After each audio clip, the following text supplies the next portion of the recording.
Assalamualaikum warahmatullahi wabarakatuh. Perkenalkan, nama saya Salwa Febriana Putri, NPM 2321030181. Baik, di sini saya akan menjelaskan tentang penelitian hukum Islam normatif.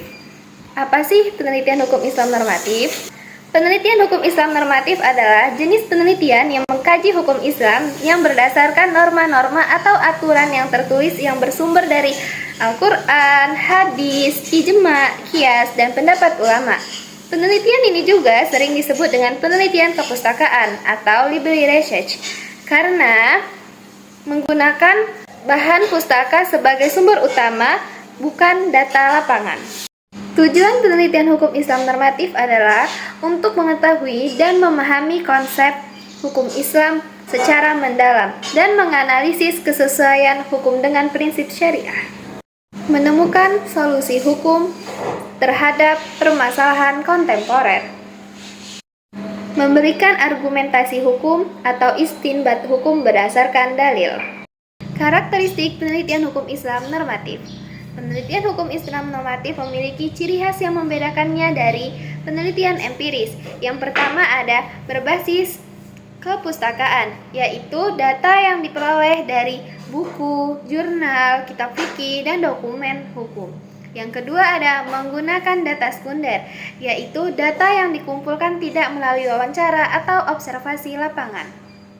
Yang ketiga ada fokus pada norma dan kaidah hukum. Objek kajian adalah aturan hukum dan hukum perilaku masyarakat. Keempat ada bersifat deskriptif analisis, yaitu penelitian tidak hanya menggambarkan tetapi juga menganalisis hukum. Pendekatan pada penelitian hukum Islam normatif. Beberapa pendekatan yang digunakan pada penelitian hukum Islam normatif. Yang pertama ada pendekatan syar'i atau normatif, pendekatan yang berdasarkan dalil agama. Yang kedua ada pendekatan konseptual atau memahami konsep hukum Islam. Ketiga ada pendekatan perbandingan atau komparatif, yaitu pendekatan yang membandingkan pendapat ulama. Yang keempat ada pendekatan historis, yaitu melihat perkembangan hukum Islam. Sumber hukumnya ada Al-Quran, hadis, fatwa, dan putusan pengadilan.